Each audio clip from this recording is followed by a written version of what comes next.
Members of Congress and my fellow Americans, our nation is back, bigger, better, richer, and stronger than ever before. U.S. President Donald Trump gave an upbeat assessment of the country in his State of the Union address to a joint session of Congress on Tuesday. It comes as the White House seeks to firm up support among Republican voters ahead of November's midterm election. Trump spoke in detail about the economy, suggesting his aides who have been pushing him for weeks to do so have prevailed for now. Inflation is plummeting, incomes are rising fast, the roaring economy is roaring like never before.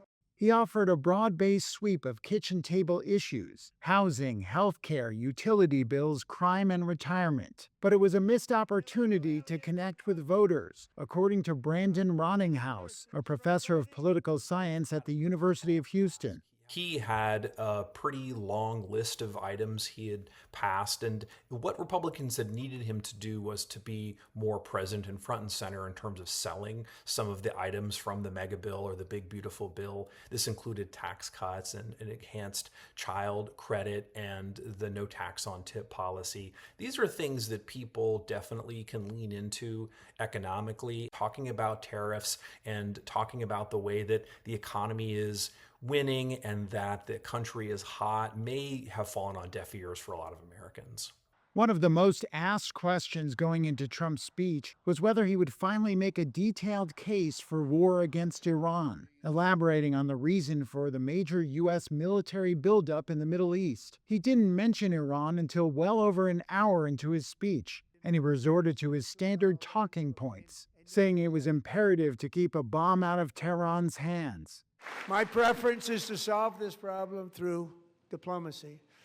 But one thing is certain, I will never allow the world's #1 sponsor of terror, which they are by far, to have a nuclear weapon. Can't let that happen. The president was measured when it came to the conflict in Iran. He definitely didn't saber rattle. He didn't make threats. This is a different Donald Trump than we've seen on social media and from the statements from the White House. That probably gave the American people a little bit of a sigh of relief, but it doesn't absolve the fact that this is still a very hot situation. And the president has to convince people that this is in the nation's best interest.